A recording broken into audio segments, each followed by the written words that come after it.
Lee, you mentioned something provocative when we were talking about the fact that your company behind Our American Stories is American Private Radio.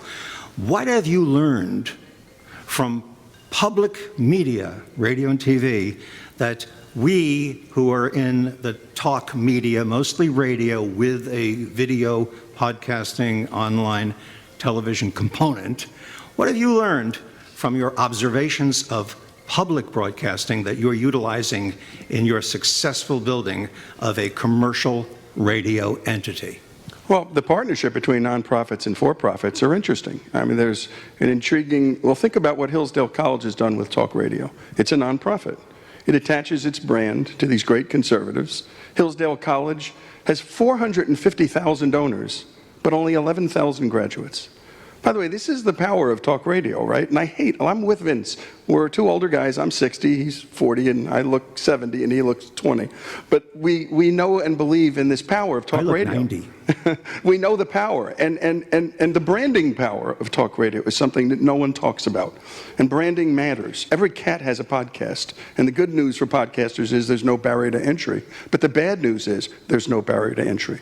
So our ability to use terrestrial to drive donors and sustainers rather than subscribers is a really interesting thing. So I was looking at that NPR revenue model and thinking, how could that work for the donors who have given to APR to produce Our American Stories? And there was one other demographic that I find particularly irritating as it relates to advertising agencies. And Vince and I have talked about this a lot. People over 50 now represent 34% of the country. And combined income, the people over 50 are the third largest economy in the world. This obsession with 18-year-olds and 25-year-olds, they're broke. 80% of all discretionary income is over 50. 80%. And in 2030, 65-year-olds, there'll be more people 65 and over than 18 and under.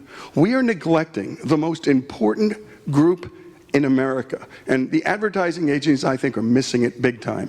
So what we're doing is going direct to the customer, and ultimately one day in a year or two, we'll start asking them to donate, or to donate to causes that we believe they like, a Mount Vernon Society or a Hillsdale College. And so we're going to use the power of this great for-profit enterprise in our partnership with Premier to drive income for us, and hopefully for them, because income is income. Whether it's a donation or whatever it might be, it's revenue.